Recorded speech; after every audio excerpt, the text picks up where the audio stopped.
आप अंदर बैठेंगे तो ही मैं बोलूंगा। बैठ जाओ अंदर।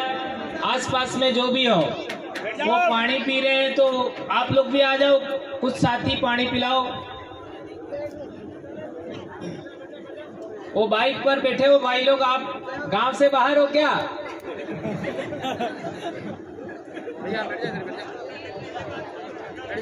आज गांव जोलाना सरदारपुर धार जिले में आदिवासी समाज के महापुरुष, हमारे भील समाज के बहुत बड़े योद्धा टंट्या भील का गाथा स्थापना कार्यक्रम रखा गया है। उसमें पधारे हमारे सामाजिक संघर्ष के साथी और पिछले कई सालों से समाज को वैचारिक रूप से एक करने के लिए और समाज का सांस्कृतिक शुद्धिकरण करने के लिए जो प्रयास कर रहे हैं, उन लोगों को शासन प्रशासन के द्वारा परेशान भी किया जाता है, हम सब जानते हैं। और पिछले 2 साल में तो कुछ हद सी हो गई है। हमारे जयस के बहुत सारे कार्यकर्ताओं को जिला बदर किया गया, जेल भेजा गया, FIR हुई, न जाने क्या क्या, आप सब जानते हैं। मैं उन तमाम योद्धाओं को, चाहे हमारी बहनें हो, चाहे हमारे भाई हो, चाहे वो किसी भी जिले के हो, मैं उनको आज का मेरा जो स्पीच है वो उनको समर्पित करता हूं। और दूसरी बात, आज हमारे देश में दिल्ली में जो पहलवान बेटियां और बेटे, हमारे भाई बहन, चाहे वो समाज अलग हो सकता है, लेकिन वो अपने मान सम्मान इज्जत के लिए महिला पहलवान बैठे हुए हैं। उनके साथ जो दिल्ली में आज व्यवहार हुआ, उसको भी मैं आज के दिन मेरा अपना स्पीच है वो समर्पित करना चाहूंगा।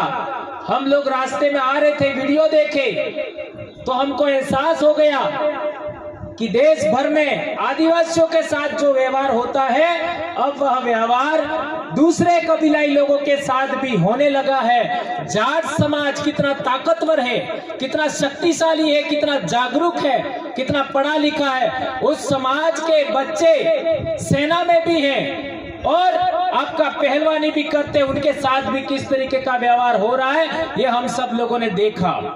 दोस्तों, देश में अब लोकतंत्र को बचाने की जरूरत है, संविधान को बचाने की जरूरत है। इसलिए हमारे देश के अंदर जो आज का जो शासक वर्ग है, उस शासक वर्ग की कितनी पार्टियां हैं, ये भी लोगों को तो पता नहीं है।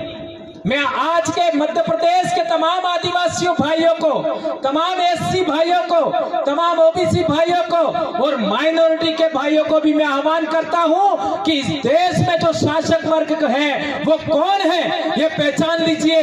तब जाकर के तुम्हारा मान सम्मान बचेगा, तुम्हारी इज्जत बचेगी और इस देश में लोकतंत्र बचेगा, ये मैं कहना चाहता हूं। दोस्तों, आज की तारीख में हम देखते हैं तो हमारे देश के अंदर आदिवासियों के साथ दमन, शोषण, उत्पीड़न हो रहा था। हम लोगों ने, दूसरे लोग देखते थे ये केवल आदिवासियों के साथ हो रहा है। SC के साथ क्या होता था हमारे राजस्थान में देख सकते हो, आपका यूपी में देख सकते हो, लेकिन आज की तारीख में OBC के साथ भी क्या हो रहा है ये भी हम लोगों ने देखा।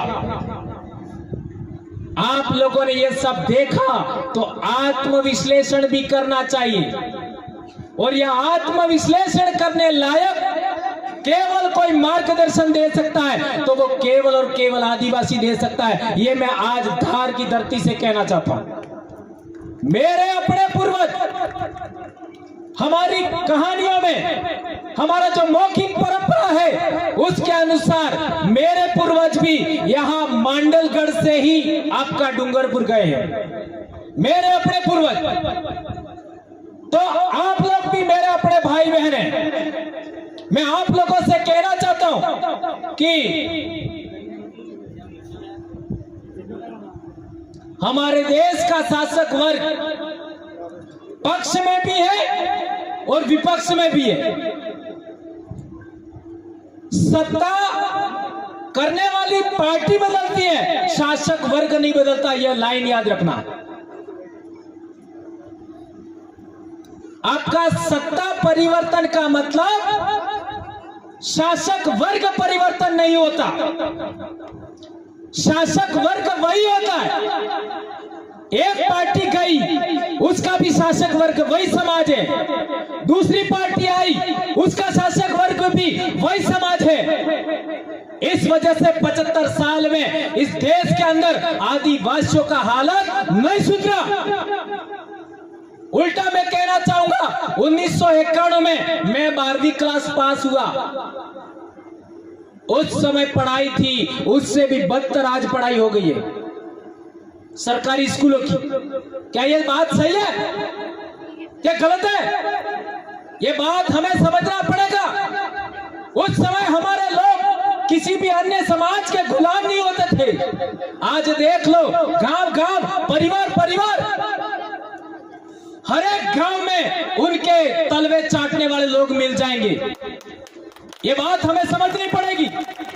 इसलिए मैं अपनी बात शुरू करने से पहले आपको कहना चाहता हूं कि आपको एक नागनाथ है, एक सांपनाथ है। नहीं समझ में आया? जिसको हमारे राजस्थान के लोग कहते हैं कमल कांग्रेस। उनके झांसे में जो भी सामाजिक कार्यकर्ता अभी इस साल में आएंगे, उनको कभी भी सामाजिक मंच पर मत बिठाना, ये कहना चाहता हूं। उनके झांसे में ये बख्शा-बख्शी। आज की तारीख में हमें टिकट के लिए लड़ने की जरूरत नहीं है। हमें चुनाव लड़ने के लिए समाज को धोखे में रखने की जरूरत नहीं है। आज की तारीख में हमारे समाज को बचाने का समय है। हमारे समाज के जल जंगल जमीन आरक्षण और आपका संस्कृति के बचाने का समय है। इस समय ये लोग टिकट खेल रहे हैं। शर्म आनी चाहिए। इधर से मैं टिकट ले लूं, उधर से मैं टिकट ले लूं, ये क्या हो रहा है?